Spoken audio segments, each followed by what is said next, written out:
Hey everyone, welcome back to my channel. I'm Crystal and this is Crystal's Literary Lounge. So, the next Anita Blake book, Slay, will be released on Tuesday. I'm filming this video on Sunday.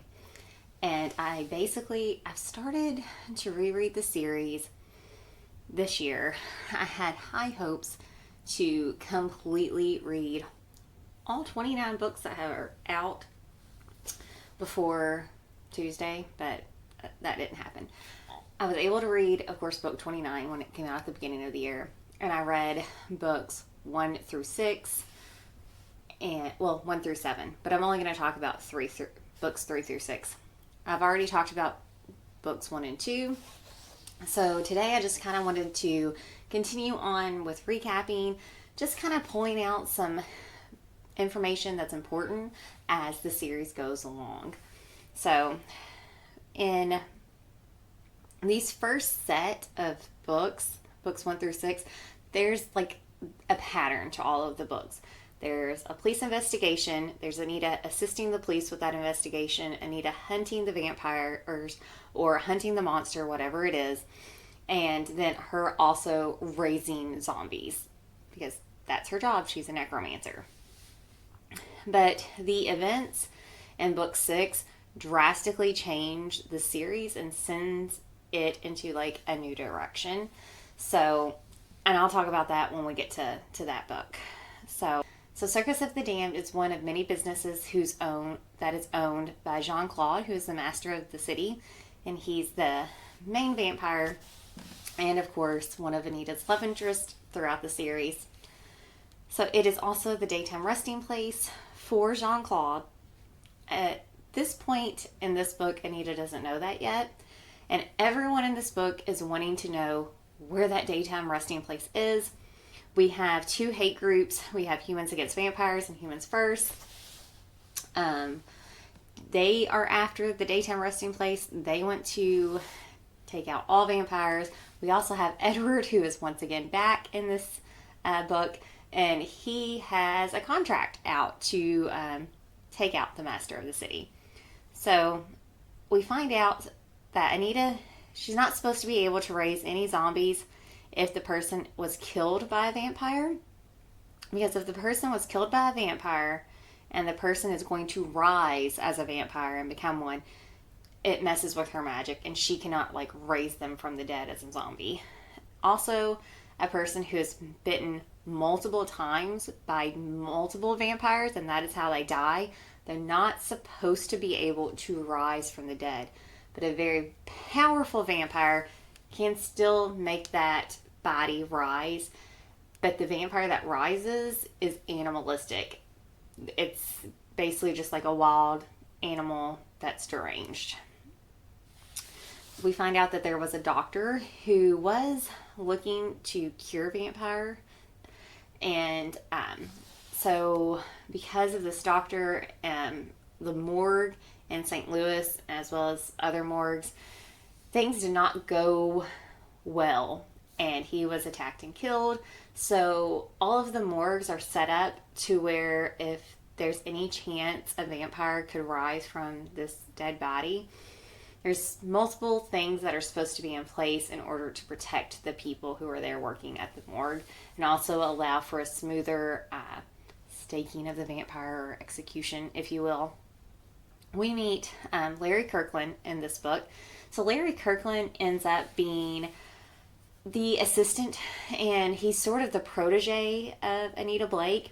He is very talented necromancer, but he has no idea what he's doing. He's never done this before. He is still in college at this point, and Bert hires him on because Anita has been assisting with more and more of the police investigations, and he needs more help at, Animators Inc.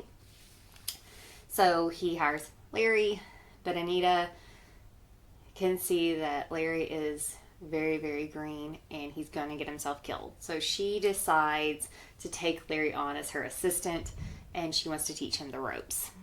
We also meet Richard Zeman, who ends up being Anita's main love interest. They start dating towards the end of this book.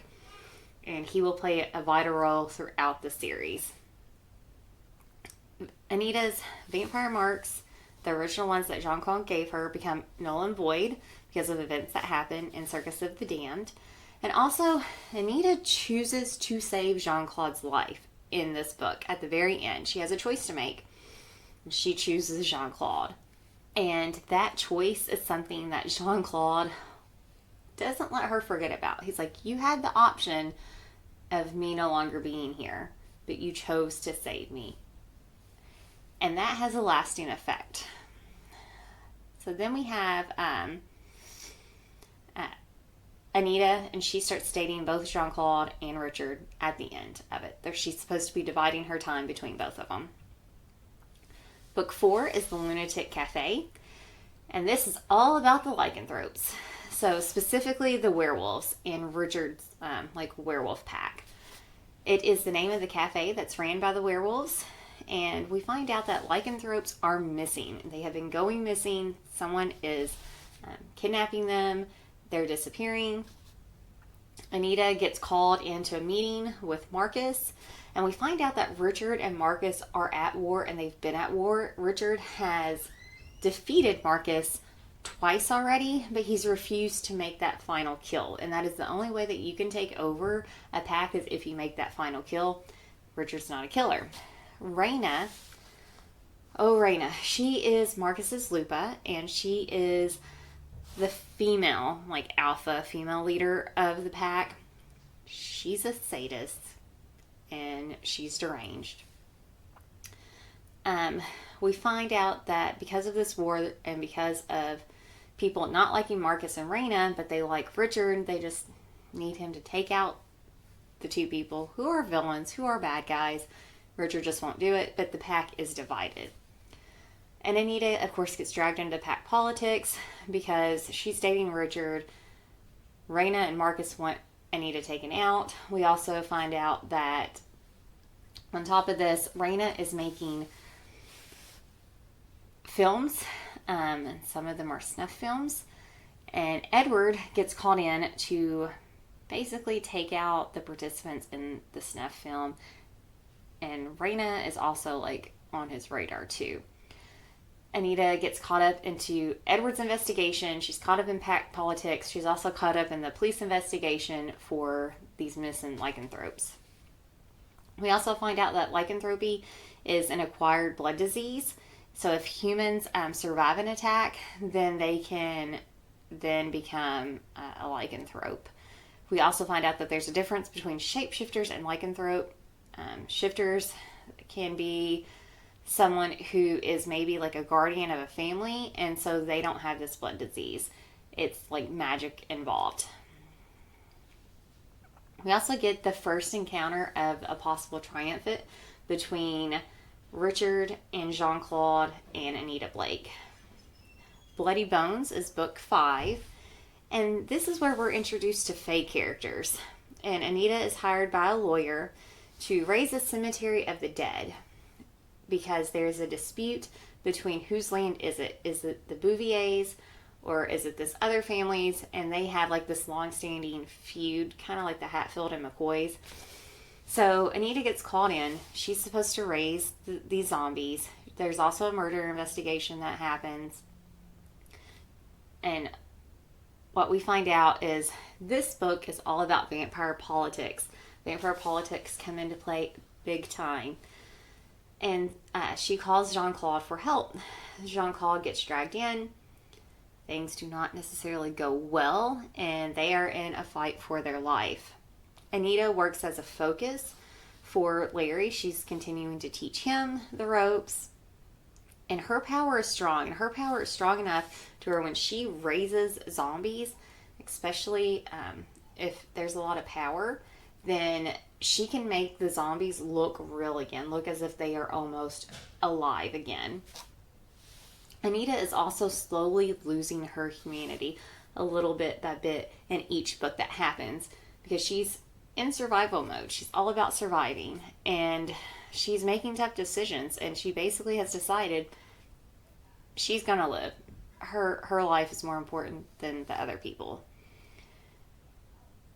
In The Killing Dance, which is book 6, this, of course, starts the series in a new direction.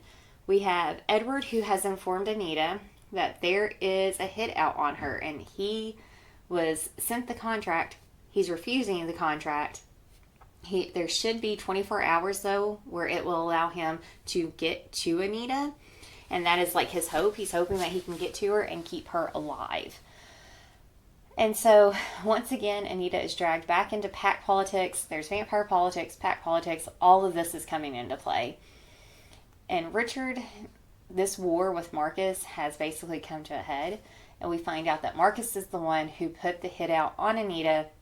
And Richard finally has to make the decision. He has to unalive Marcus. But he makes the mistake of leaving Raina dead. Or leaving Raina alive instead of unaliving her. We also find out